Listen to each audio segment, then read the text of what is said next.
Welcome to video number 208, which is based on asymptotic properties in relation with multiple regression analysis.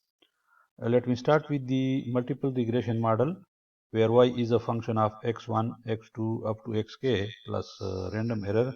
So y is equal to beta naught plus beta 1, x1 plus beta 2, x2 up to beta k, xk plus ui.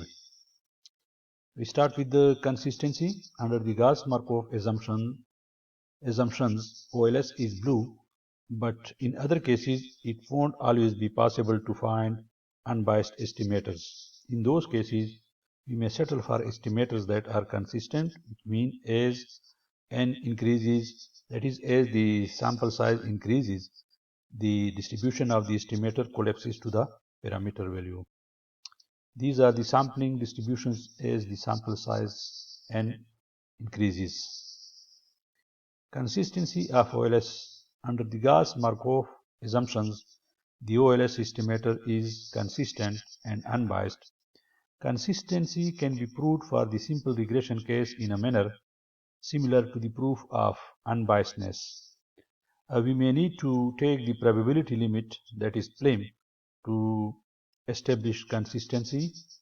We can prove consistency as follows. Plym beta 1 hat is equal to beta 1 plus covariance of x1 and random error divided by variance of x1, and that is finally equal to beta 1 because covariance between x1 and u is equal to 0. So this is consistency of the OLS estimator beta 1 hat. A weaker assumption. For unbiasedness, we assumed a zero conditional mean, that is expected value of u given x1, x2 up to xk is equal to 0.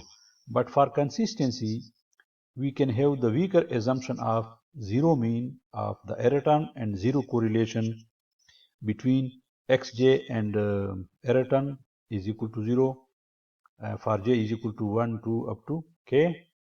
Without this assumption, the OLS estimator will be biased and inconsistent. How can we derive inconsistency?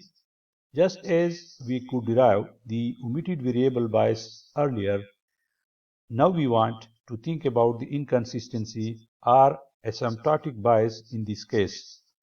Let us assume that the true model is equal to y is equal to beta naught plus beta 1 x1 plus beta 2 x2 plus error term, and let us suppose instead of the true model we may estimate y is equal to beta naught plus beta 1 x1 plus u, so that u is equal to beta 2 x2 plus the error term, and Plym beta 1 tilde is equal to beta 1 plus beta 2 sigma, where sigma is the covariance between x1 and x2 divided by variance of x1.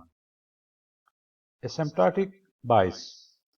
So thinking about the direction of the asymptotic bias is just like thinking about the direction of bias for an omitted variable, but the main difference is that asymptotic bias uses the population variance and covariance, while the bias uses the sample counterparts. Let us remember that inconsistency is a large sample problem. It does not go away as we add more data. Large sample inference. We may recall that under the classical linear model assumptions, the sampling distributions are normal, so we could derive T and F distributions for testing hypothesis. This exact normality was due to assuming the population error distribution was normal. This assumption of normal error implied that the distribution of y given the x variables was normal as well. It is easy to come up with the examples for which this exact normality assumption will fail. Any clearly skewed variable like wages, arrests, savings, etc. can be normal since a normal distribution is symmetric, but these variables may be skewed. Normality assumption is not needed to conclude that OLS is blue only for inference. Central limit theorem. Based on the central limit theorem, we can show that OLS estimators are asymptotically normal. Asymptotic normality implies that z is less than z, approaches theta function of z, and as the sample size approaches infinity, we have probability of z less than z is almost equal to theta z. The central limit theorem states that the standardized average of any population with mean mu and variance sigma square is asymptotically normally distributed with the zero mean and variance of 1. Under the Gauss-Markov assumptions, n under root into beta j hat minus beta j is almost normally distributed with the mean 0 and variance sigma square divided by aj square, where aj square is the Plym reciprocal of n into summation rij hat square. Number 2, sigma hat square is a consistent estimator of sigma square. And number 3, beta j hat minus beta j divided by standard error of beta j hat is almost normally distributed with zero mean and variance of 1. Because the t distribution approaches the normal distribution for large degrees of freedom, we can also say that beta j hat minus beta j divided by standard error of beta j hat has a t distribution with n minus k minus 1 degrees of freedom. We may note that while we no longer need to assume normality with a large sample, we do still need homoscedasticity of the variance. Asymptotic standard errors. If U is normally distributed, we sometimes will refer to standard error as an asymptotic standard error because standard error of beta j hat is equal to sigma square hat whole divided by total sum of square with respect to j into 1 minus r square j whole under root. So we can expect standard errors to shrink at a rate proportional to the inverse of n under root. Lagrange multiplier statistic. Once we are using large samples and relying on asymptotic normality for inference, we can use more than t and f states. The Lagrange multiplier or LM statistic is an alternative for testing multiple exclusion restrictions because the LM statistic uses an auxiliary regression. It is sometimes called n r squared state. Let us assume we have a standard model given as y is equal to beta naught plus beta 1 x1 plus beta 2 x2 plus up to beta k xk plus u, and our null hypothesis is that beta k minus q plus 1 is equal to 0 up to beta k is equal to 0.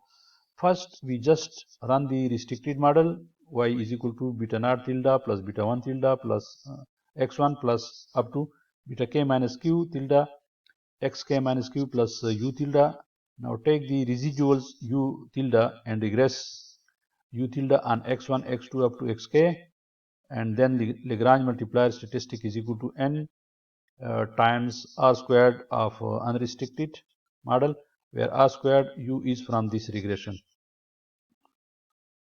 With a large sample, the result from n f test and from n LM test should be similar. Unlike the f test and t test for one exclusion, the LM test and f test will not be identical.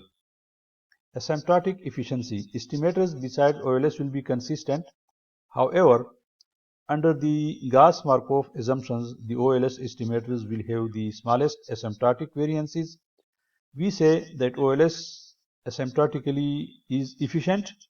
It is important to remember that our assumptions, though, if not homoscedastic, not true.